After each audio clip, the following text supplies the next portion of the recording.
Ladies and gentlemen, welcome to another episode of the Side to Side Sportscast, where it's your boys, Will and Wudi, and you already know we come to break it on down from the court side, the ring side, the sidelines, and for those sports they play outdoors, we outside, we side to side. That's how we ride. And today we riding with the court side to start. Let's talk about those NBA finals. Congratulations to the Golden State Warriors, who are your 2001, 2020, 2001, 2021, 2022 NBA champions. You know, 4 titles in 8 years. They're officially a dynasty. You got to give them credit because they won one before KD, and now they won one after KD. But this one is probably the one that they feel best about because after being on top, they fell down. They had some bad years. They were decimated by injuries. They got it all back together this year, and they went out there and they won it. And they won it against a young team that caught stride as soon as the calendar turned to 2022. They were the hottest team in the league. We're talking about the Boston Celtics, led by Jason Tatum, Jaylen Brown, and the Defensive Player of the Year, Marcus Smart.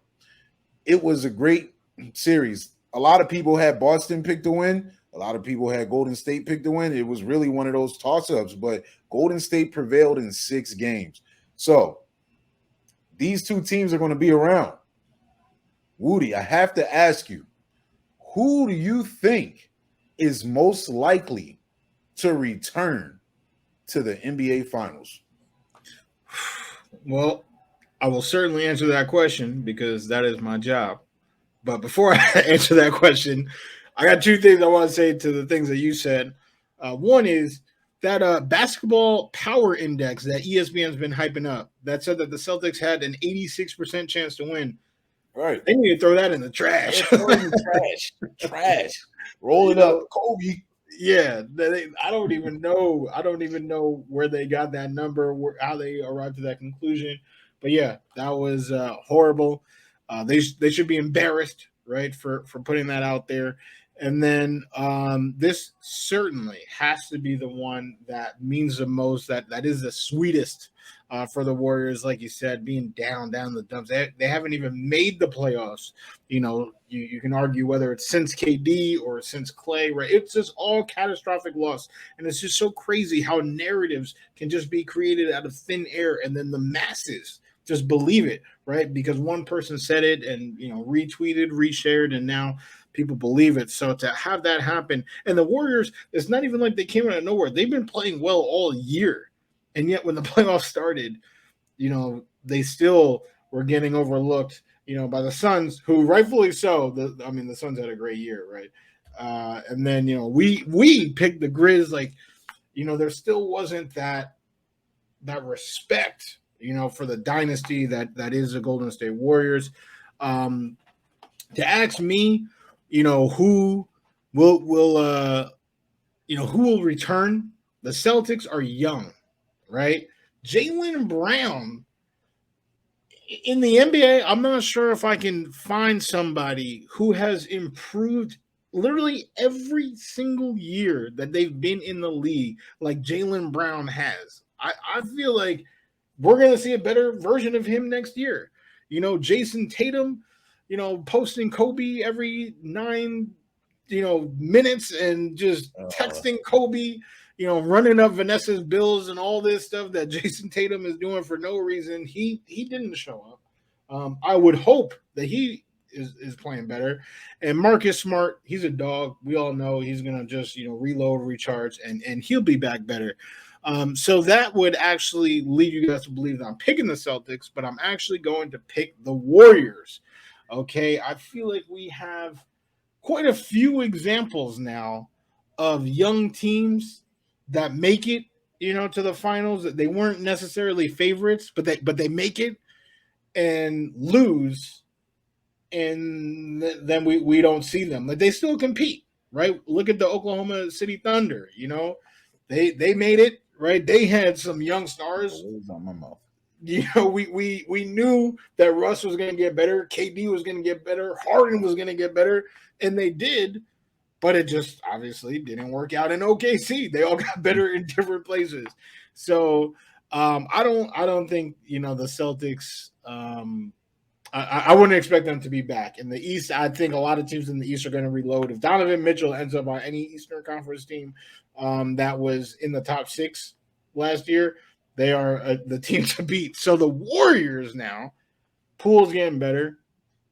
If Draymond is Draymond, like if this finals Draymond is Draymond this next year, that's honestly fine as long as Wiseman is healthy. They got guys, right? They got Kuminga. They got people in the back that are going to step up. Kuminga is getting better. Poole is getting better. Steve Kerr is developing these young guys. He has truly picked up where Mark Jackson has left off. Okay, and we don't know. Is Steph going to decline 34, 35? No, I don't think so. I don't think so. Clay, I would actually expect Clay to be better than he was in the playoffs now that he's back in the swing of things. I think the Warriors are going to be scary. Andrew Wiggins, if I'm Steve Kerr, the only thing I'm telling Andrew Wiggins is congratulations, shoot as many jump shots from 3-point range as you can. Please. If Andrew Wiggins develops a consistent shot, like a 37, 36%, not nothing crazy, right? You don't have to lead the league.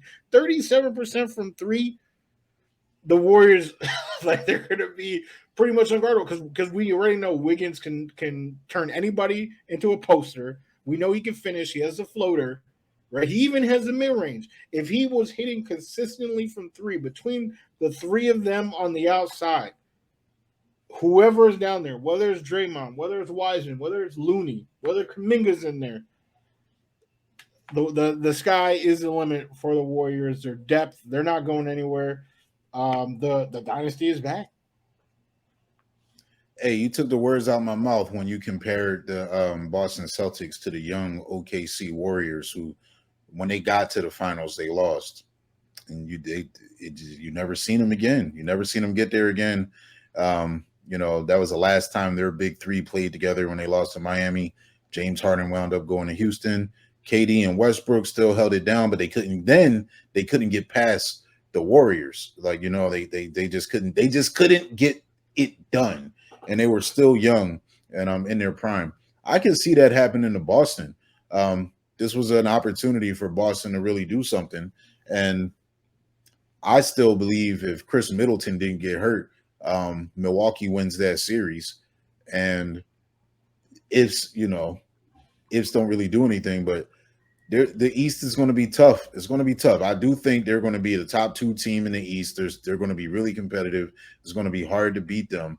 But I think what Golden State has just done is they're experienced and they're not yet too old.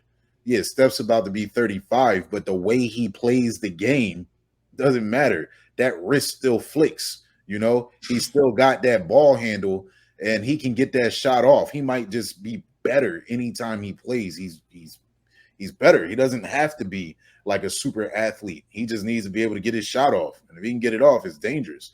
Clay came back and, Clay didn't really have the luxury of a full off season. He didn't get into game shape right away. I mean, he was working hard to get on the court, but, he really only was working with a half a season. Next year, he's going to have a whole season. He's going to be in a rhythm by the time the playoffs start. Draymond, I think, is declining, but that's okay because the young players are now rising. The way that they talk about Jonathan Wiseman, they say he could be a potential MVP. And when I say they, I'm talking about the players on Golden State. They give him high praise. They say he can be an MVP candidate one day. They say Jonathan Kuminga could be like what Andre Iguodala was, but he's developing his jump shot. That is high praises for these young guys who are going to be there next year. What are the Warriors going to do with Jordan Poole and Wiggins? There's a lot of money to pay out, but their owner isn't too shy to spend that money. So the Warriors are set up. If I had to bet if both of them would be back in the finals, I wouldn't. I think Memphis is young and hungry, but I still think Golden State, what they did this year, um, and getting Wiseman back, they're going to have to be a favorite to get back to the final. So I agree. I would pick the Golden State Warriors out of these two to get back to the finals first. Just still it's still legacy, and a lot of teams in the West, the Suns are about to probably get rid of DeAndre Ayton, and who knows who they're going to replace him with. I have a desire in the draft, but the Lakers, the Lakers, they need prayer. That's what they need. They need prayer. They need a lot. So you can't just say they're going to get back. Well, I said the Mavs. I think the Mavs. The Mavs are one piece away. They just got Christian Wood, but they're still one more piece away from being the team to beat in the West. The Grizzlies, the Mavs, and the Warriors. I still take the Warriors right now. But Clippers too. Kawhi, I don't know if Kawhi can play. If he's ever going to play, or just going to make more commercials. But you can't. A healthy Clippers is also a healthy Clippers. That's the fourth. Absolutely. They might mess around and end up with Kyrie, and I don't know that might take some power away from them. I mean, Kyrie is great on the court, but I don't want to bash Kyrie because he's actually one of my favorite players. He really is. I love watching him play. But I will say this: one mistake that everybody always makes is they did it with the Bucks last year. When the Bucks won a championship, it was Giannis won a championship. This team could go on a run. They're young. They can win 2 or 3 more in a row. And then what happened? They didn't make it this year, right? So, that always happens. I don't want to anoint Golden State for another one really fast, but it is likely that they can do it. Now, how about we talk about some kids that are coming into the league for the first time? Let's talk about this 2022 NBA draft class set to take place. And this is actually a very underrated draft class. A lot of people, the names don't really seem to be too flashy, but if you look closely, the game is there. There's going to be some players in this draft class that when you look back on it, you're going to be like, wow, these players were good. This player should have went higher. What was this team thinking?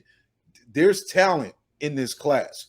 And are they going to come into the league and be like LeBron, Dwayne Wade, Carmelo? No, they're not going to do that. But when you look back on it, this draft class has some ballers.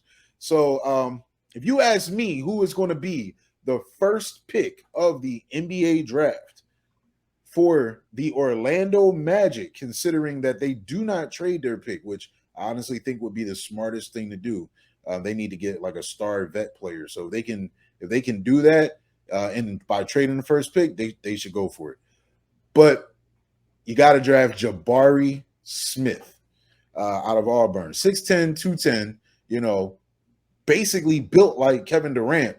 Not as skilled as Kevin Durant, but he can shoot. He can shoot the ball. He's a perimeter scorer. And one thing that the Orlando Magic don't have right now is an elite perimeter scorer. They've got all these bigs. They've got Mo Bamba.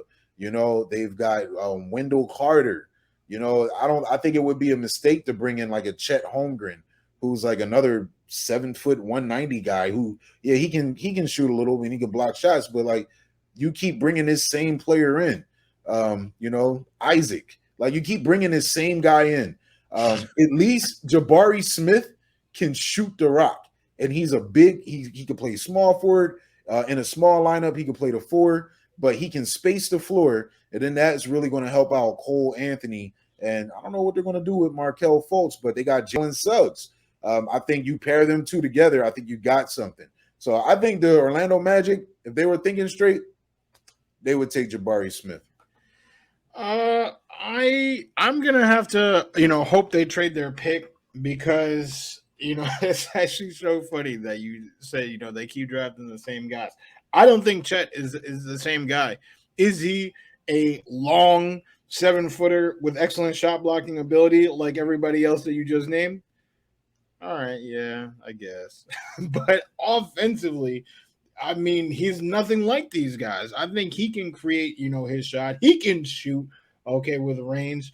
Jabari, I just don't know if the ceiling is as high. Chet, what do they talk about with Chet? His body, is he going to be able to take it? We want to talk about Kevin Durant. I mean, that's something that they were saying about Kevin Durant. I'm not saying that Chet is the next KD. I'm not saying that at all.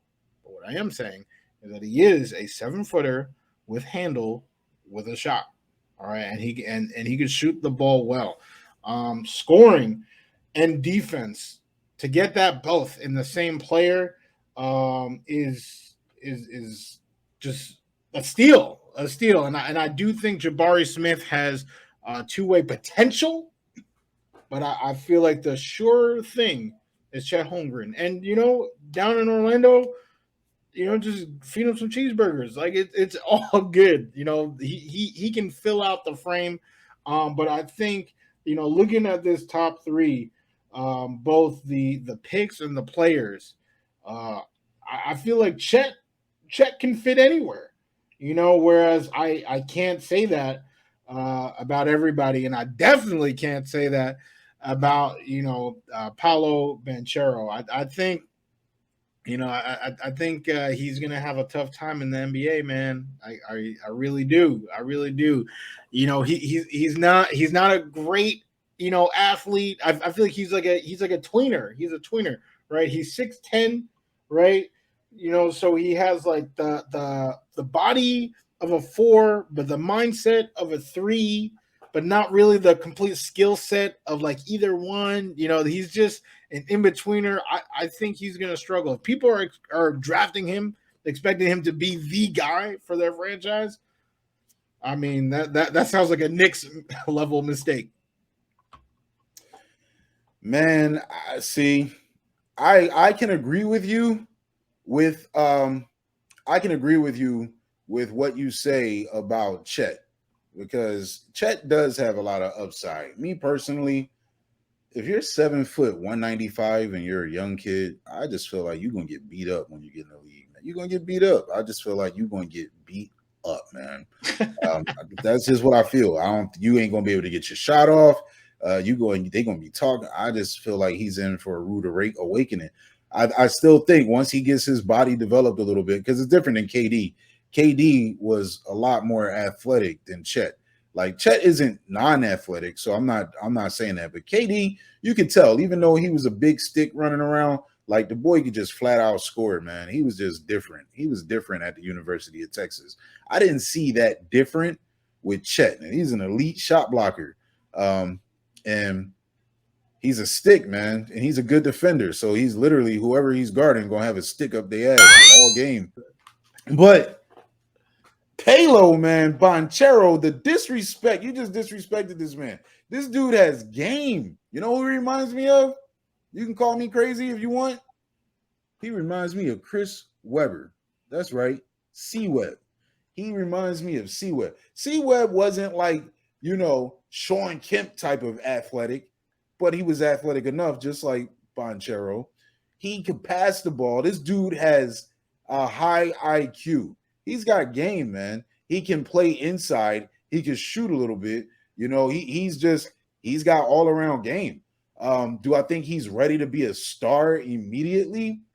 Maybe not, but he can go to either one of. Now, if he goes to in my opinion, he's not a fit for the Orlando Magic, because like I said, they got all the same guy. You got these big guys who aren't quite 7 foot. Then your 7-footer doesn't really play inside. Like Mo Bamba wants to shoot.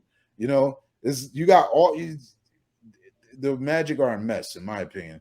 I feel like they need to find somebody that can play with Jalen Suggs and Cole Anthony. And that is either Jabari or Chet. It's not Palo. But Palo is definitely the best pick after he should be the number 2 pick. In my opinion, he should be over Chet. You are disrespecting Chet. You're saying Chet is, oh my God, Chet should literally be number 1. I know it's a weird fit in Orlando, but you're telling me that Chet is lower than number 2? You are wilding.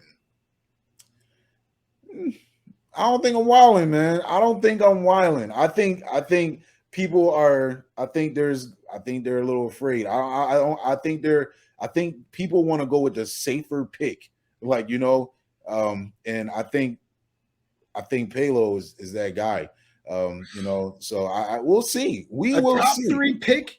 Look at Ja Morant, a franchise-altering pick. Anthony Edwards. These are franchise cornerstones that now you can feel good. LaMelo, right, was number 3. Franchise cornerstones that now, right, every Hornets fan is just thinking about the next 10 years with LaMelo, right? Every T-Wolves fan has the next 10 years with Anthony Edwards, right? Cornerstone guys. We don't need, little Draymond Greens out here running around being undersized, not knowing what position, they do this well, they do that well, they don't do anything great. That's not what people need in the top 3. Chet Holmgren could be someone that ends up literally changing the game on both ends of the court for a team. He could literally change the way that basketball is played. Now, I'm not, like I said, we don't know. But his ceiling is high. This is when you have a high pick, you're looking for somebody who can give you that spark that can change your franchise. I mean, the Magic, they've been here, all right, a lot. All right, the Rockets, they've been here every year. All right, like these teams need to get out of the lottery, man. Get out of the lottery. Take a Chet Holmgren, all right. Use that extremely long wingspan and let him just pull you out of the depths, okay? Because I don't think Banchero's going to do it. I mean, I feel like Banchero, this would have been great if, the Warriors, when the Warriors are the number 2, they probably would look at Banchero and be like, oh, yeah, okay, reload. For any of these teams, I'm not seeing it. I'm not seeing it. I think it's a lock he's going to Houston. I think he will be the 3rd pick. I think that's part of why they were so willing to give away Christian Wood. And I think he's going to be an impact player to go along with the young guards of Kevin Porter Jr. and Jalen Green. So I think he's going to be the 3rd pick. But I think OKC is going to think they're going to look back and be like, man, we should have took him. They're probably going to wind up taking Chet. You know what? I'll tell you what, this is my guess. If Chet goes first, Banchero goes second. Yeah, over Jabari. Yeah. over Jabari. I think the boy, I think he's a little bit underrated, but 6'10", 250, he's not small. Big men are coming back, but there's not a lot of big men that are 7 foot and above. And he can play inside, he can play outside, it's going to be good. But let's talk about some other players in this draft class. Do you have a surprise player or a sleeper player? A surprise or a player that you want your Knicks to draft? Well, I mean, those are a lot of questions all at once. I'll tell you this: the Knicks, right? The Knicks are a horrible team. I hate them. 11th pick overall. I mean, they've been so bad in the draft, literally so bad, and even Obi. I don't want to disrespect Obi because he's a nice guy. He's a lifelong fan. But we could have had Halliburton. We could have had so many. I can't believe we passed on Halliburton. It's like it's embarrassing. It's literally embarrassing. And quickly, kind of had people hushing about the whole we could have had Halliburton, but no. I mean, we could have had. I mean, quickly is cool. He's good, but he's not Tyrese Halliburton. And we just missed out. We've had horrible drafts. And now, because of that 1 year of overachievement, we're really messed up, right? Payne, Julius Randle, all that. But I'm not here to talk about the Knicks skeleton. We're talking about the draft. So 2 people on my mind. My boy, if you watch the March Madness episode, you already know I am high on Johnny Davis. I think this is a guy who, like I said about Jaylen Brown, gets better every year, okay? This past year, he kind of struggled with the deep ball, but from mid-range, boy was electric. I feel like that's a very quick fix. I mean, shooters shoot, especially in this day and age. It's very rare to find somebody who struggles that much from 3, who is that consistent, especially a guard from the mid range. So I wouldn't be too worried about that. I think he's actually NBA ready. He can create his own shot. So for the Knicks, shot creation is so important. We got nobody, and there's no point guards really that are helping us create shots, right? Quickly he's not developed yet. And Derrick Rose, I mean, he's never really been somebody who's going to get 8, 9 assists. He's going to get he's going to find people, but he's really trying to get his. He's a volume scorer. So to have somebody on the wing who can create his own shot until RJ develops some sort of consistency, I think Johnny Davis would be a great pick. He probably won't fall to 11 because there are 10 other teams that are probably thinking the exact same thing that I am. So AJ Griffin, I'll take him. And that kind of contradicts what I just said because dude pretty much dribbles like 4 times a game. But, to have a 3-and-D player, I mean, that's something that you can never have too many of. And right now the Knicks have none of them, right? We don't even have one, right? We had Bullock. Bullock is gone. Alec Burks is not that dude. RJ can't consistently shoot. Evan Fournier, just like his full name, there's no D, there's nothing, right? He can't play defense.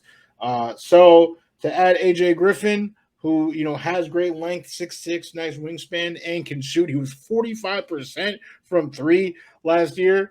I mean, sign me up. We can teach him how to dribble, or we can just run him like Klay Thompson. So I would say either of those guys. The Knicks need scorers, man. They need scorers, and there are actually some great scoring options in this draft. No one's a complete package. So to your point, this draft, is perceived as weak, but with the right coaching, I do think there are a lot of people that have a lot of raw materials that can be turned into nice prospects. That's it. And the NBA has been really good at player development, like way better than in the past. Players are just emerging; they're coming out of nowhere. And I'll tell you a player that I really have that I like. And this isn't a player that I like for the Suns, but it's a player that I like in the draft. Jaden Hardy from Team Ignite of the G League. This boy is 6'4", 190. Reminds me of Bradley Beal. He's like Bradley. This boy gets buckets. Like he is a bucket. He's a bucket. He's going to be the player that is combo guard, comes off the bench, buckets. Like Lou Williams get buckets. Like this dude is going to get buckets.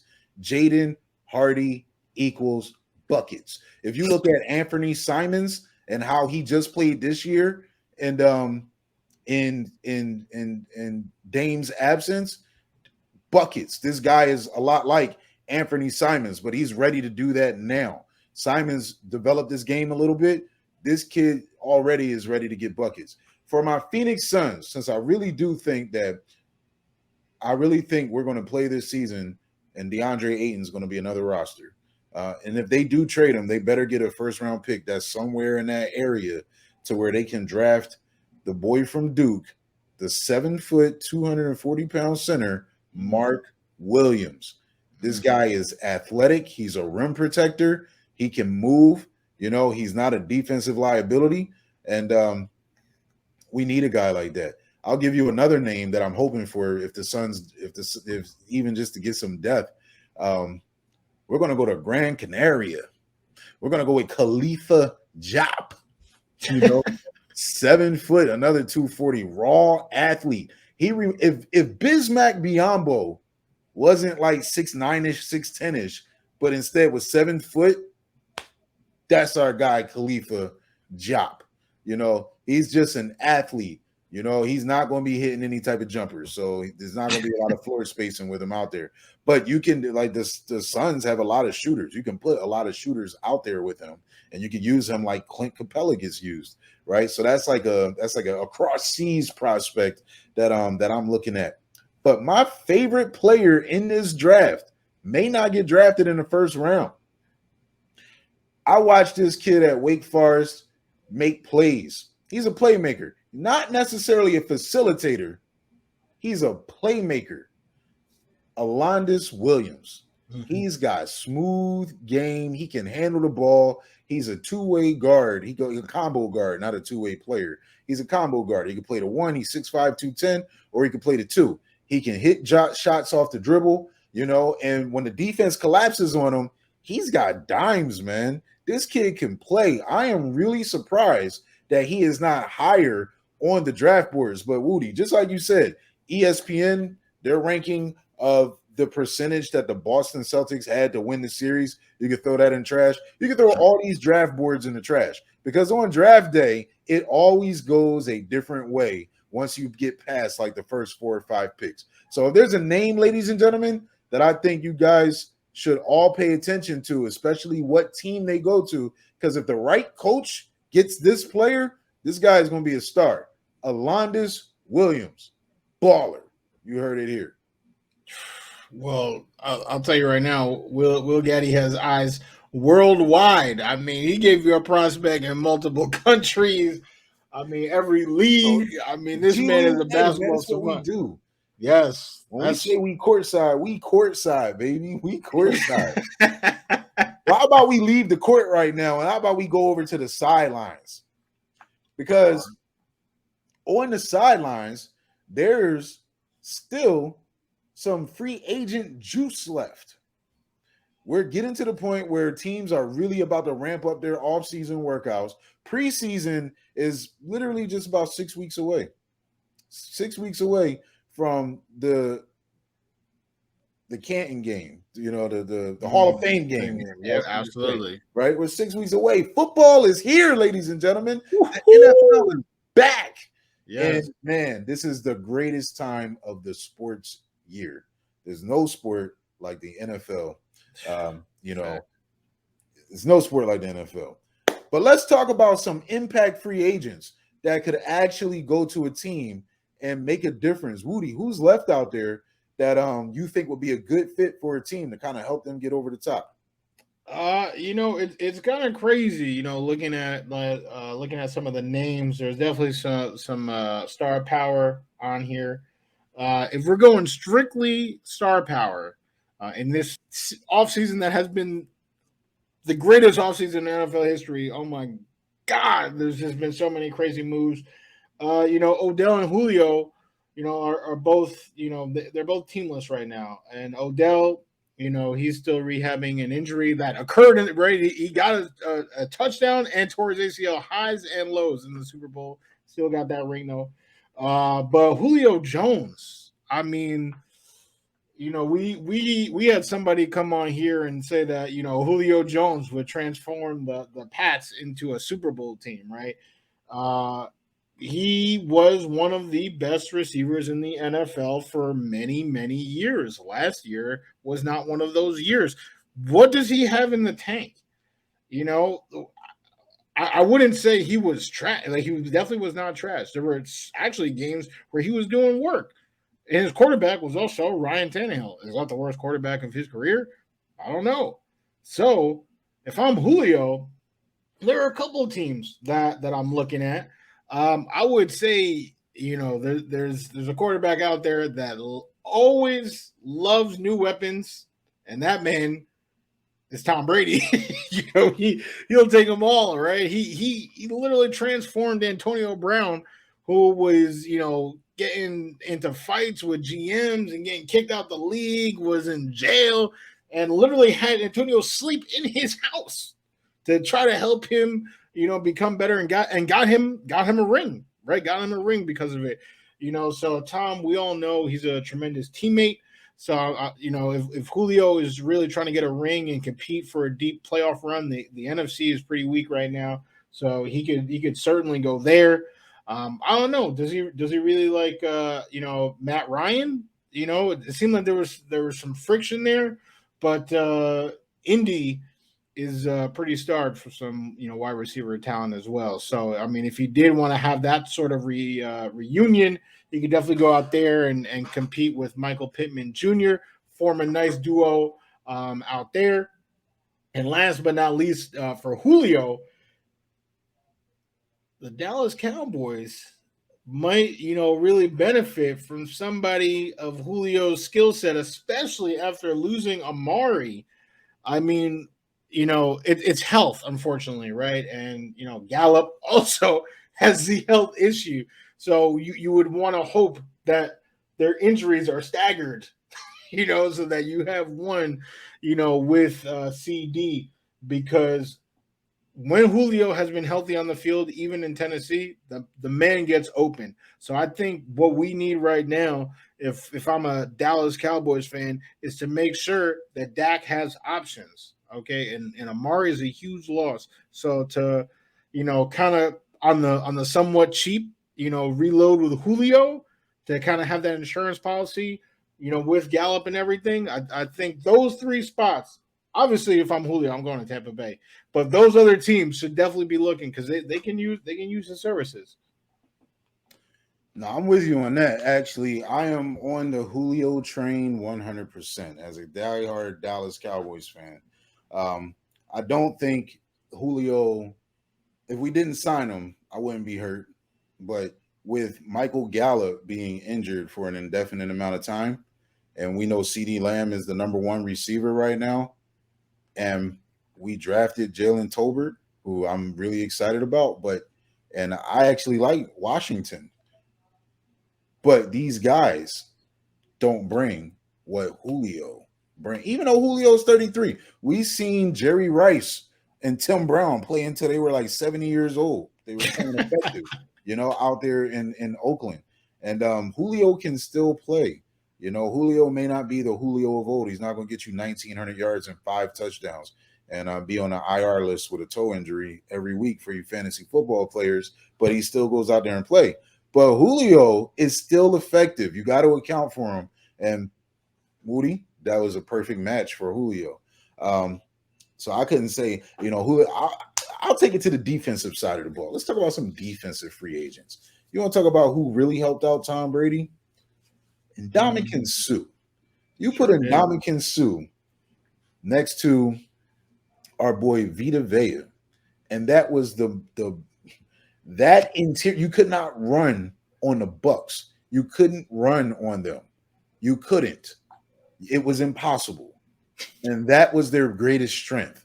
They forced you to play the pass, and they can rush the passer. They have speedy linebackers that could drop back. Like we love to talk offense, but that defense really helped. And Ndamukong Suh's 35 years old. He was hands down the best player on the Tampa Bay Buccaneers defensive team against the Rams. He was playing hard. Ever since Suh stopped smashing people with helmets and spitting in people's face and stepping on people with his cleats, he's just been a beast on the defensive line. And he's always been a beast on the defensive line, but now he's like a tamed beast. And even at 35 years old, he can make a huge difference for a team. I honestly don't know why the Bucks aren't. Maybe they're trying to let his market value reset, but they need to bring him back, man. You can't let that defense go, And I'm not going to be Cowboys biased, but obviously everybody, we got a lot of turnovers, but that run defense is still a little sus. So if Suh goes anywhere, I hope it's not in the NFC East because he can make a big difference. But I will tell you, a team that should consider bringing him in. We're going to talk about why not the Buffalo Bills. Star Latulier is no longer on their interior line. Why not? You got Von Miller out there. Look, if you're going to try to go make it to the championship, you need to bring in Ndamukong Suh. With that defense, you got young players all over that defense. To me, it would just make too much sense not to bring in Ndamukong Suh. The reason why I giggled when you said that was literally I have Suh's name right with 3 teams that I think would be a good fit, and number 1 is Buffalo. I do think that is the perfect fit. And at 35, it's ring time. Again, right? He already been there, done that, but it's ring time. And to be able to work with the young cats, right? Work with Vaughn. I think that is a perfect fit. I'm going to stick on this side of the ball. As a matter of fact, same exact position with Sheldon Richardson, who is younger than Suh.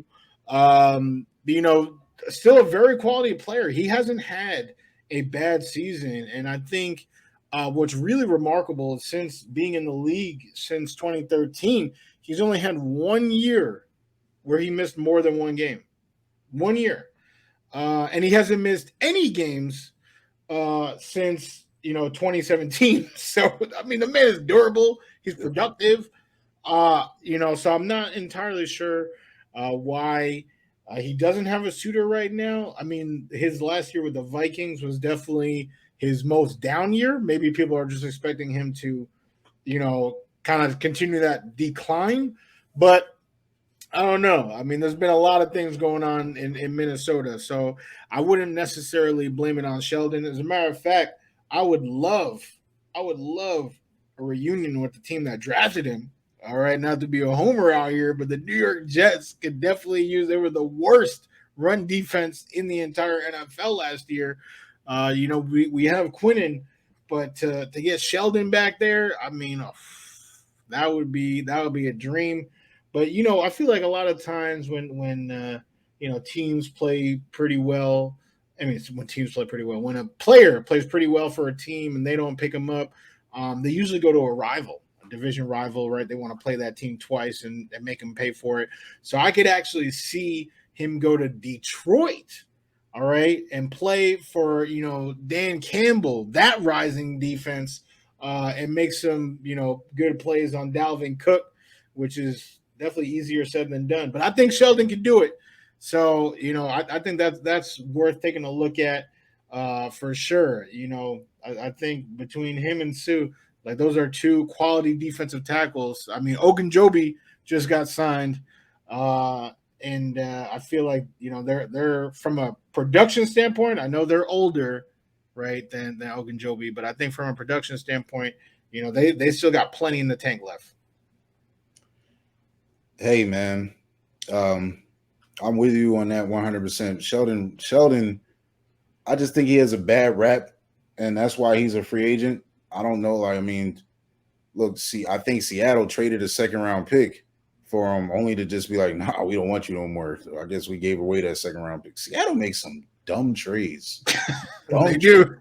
They do. That's why they're falling apart. They're like, oh, man, we're not – that's a subject for another topic on another day. But yeah, one more player, I'll just throw out a name. Landon Collins, strong safety, not a bad player at all. He can help you. A player a team that I really think he can help. I think he can help the Kansas City Chiefs. In fact, I think they'll wind up signing him, to be honest with you, a little bit before the season begins. They lost our boy, Tyrann Mathieu. Mm-hmm. And they still have a good free safety option. Did they sign Justin Reed, or did I make that up? I feel like they signed. That's actually a question. No, he's there. They signed him. I think they signed him. So they had the opportunity to re-sign Mathieu. And they just were like, nah. They re-signed Justin Reed, which was kind of crazy to me because Honey Badger, in my opinion, had been doing work, and he was one of the locker room leaders for that defense. Oh, yeah, absolutely. Absolutely. They do have Justin Reed. But the player that I was talking about was Juan Thornhill. Juan Thornhill is a ball hawk, and he's going to wind up being in that safety tandem. But I think they still need that physical box safety presence. And Landon Collins is that. Landon Collins can play. Even though he's deemed a box safety, he doesn't just get beat over the top like relentlessly. He's good enough. I think that would be a team that he helps. And listen, the Chiefs, you are now in a division that's going to be airing it out. You got Justin Herbert getting better. David Carr got some new toys. Derek Carr, I'm sorry, got some new toys out there in Las Vegas. And then you got Russell Wilson in Denver now, and they've got an elite trio of receivers. So I think another safety for them makes sense. For sure. Now, Wudi, I know you got something on your chest, and I got something on my chest. So, ladies and gentlemen, real quick, it's time to hear us out. Hear us out. All right. Well, I'm gonna take the floor here, and hear me out.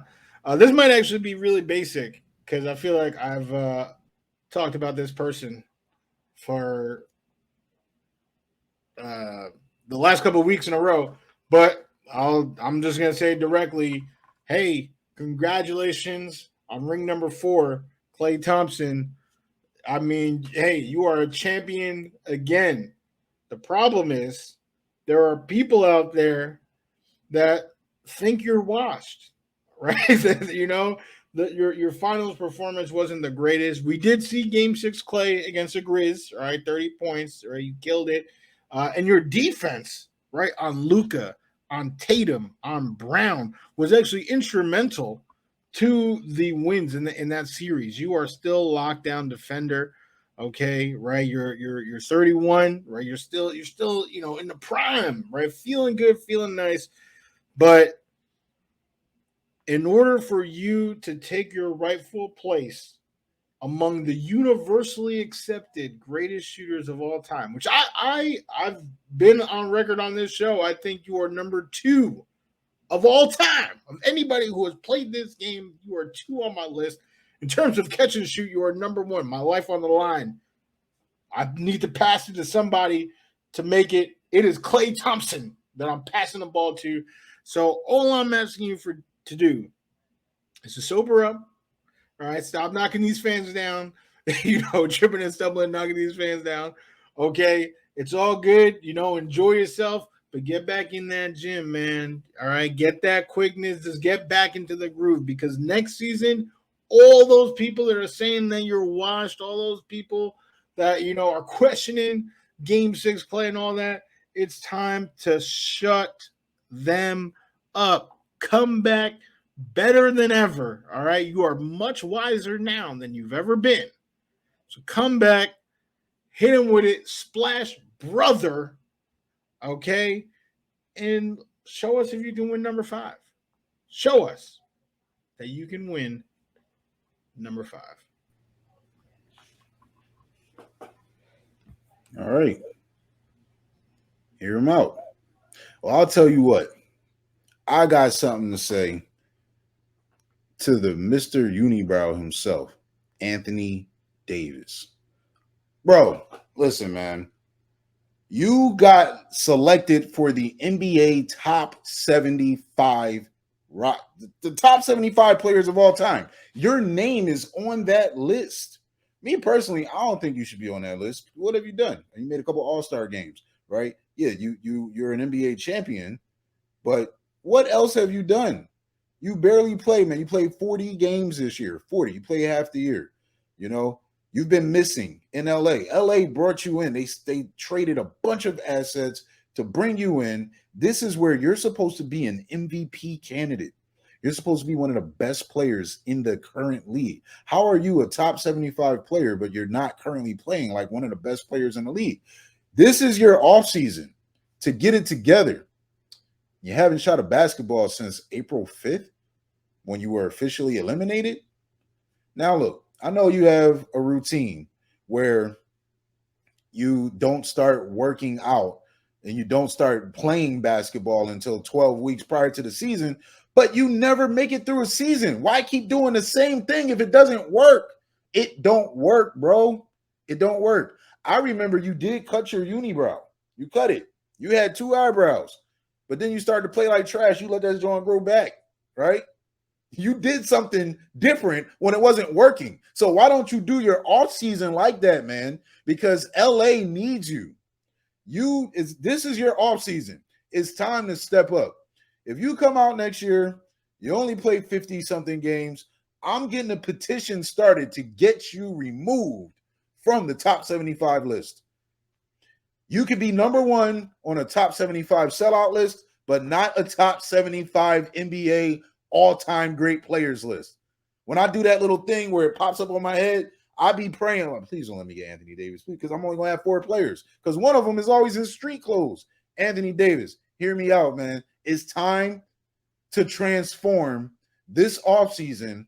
And this season, you should be an NBA MVP candidate when it's all said and done. Hear me out. Yeah. I'll tell you right now, if he is street closed for the majority of the season, all right, I have my pen right here. James Wudi, all right, will sign that petition to be removed, like Will Gaddy said, from the top 75 of all time. Very, very appropriate. Hear me out. Hey, man. Well, ladies and gentlemen, we want to hear you out. You know, we want you to come on the show, call it how you see it, call it how you saw it, call out those who didn't see it how you saw it. Let us know what you're thinking about what's trending in the sports world today. But until we see you, we out.